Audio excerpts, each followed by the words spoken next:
Hello everyone, welcome to my Puja special mini blog. আজকে ষষ্ঠী, মহাষষ্ঠীর অনেক শুভেচ্ছা আর ভালোবাসা। আজকে মোটামুটি সব প্যান্ডেলের পুজো শুরু হয়ে গেছে, মানে এই থিম পুজো যেখানে হয় সেখানে না, নর্মাল পাড়ার যে পুজোগুলো হয় সেখানে এই ষষ্ঠীর দিন থেকেই পুজো শুরু হয়, আমি যেটা দেখেছি বরাবরই।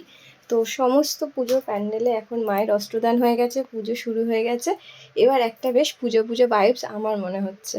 তো আমরা আজকে বাড়ি না থেকে ভাবলাম একটু কাছে পিছে কোথাও বেরোই, যদি কোনো ফাঁকা প্যান্ডেল পাই দেখব। আর না হলে আমরা একদম নর্মালি সেন্ট্রালের সামনে কিংবা নিউ টাউন বাস স্ট্যান্ড, যেটা আমাদের বাড়ি থেকে খুব কাছে হয়, তো সেখানে একটু বসবো। কারণ আমরা সারা বছরই রেস্ট করার সময় পাবো, আমরা অনেক ব্যস্তও থাকবো। তো একটু সময় পাওয়া গেছে, তো এই সময়টা এনজয় করি সব কিছু ভুলে গিয়ে। তো খুব বেশি দূরে তো মিষ্টি পাখিকে নিয়ে আমি যেতে চাই না, ইভেন আমারও খুব একটা ভালো লাগে না। তাই যেমন প্ল্যান সেরকমই আমরা চলে আসলাম নিউ টাউন বাস স্ট্যান্ডে। এখানে কারিপাতাতে আমরা অর্ডার করেছিলাম একটা চিজ মশলা ধোসা, একটা বড়া, আর আমি ফার্স্ট টাইম ট্রাই করছি উত্তাপাম, আমার তো বেশ ভালো লাগলো।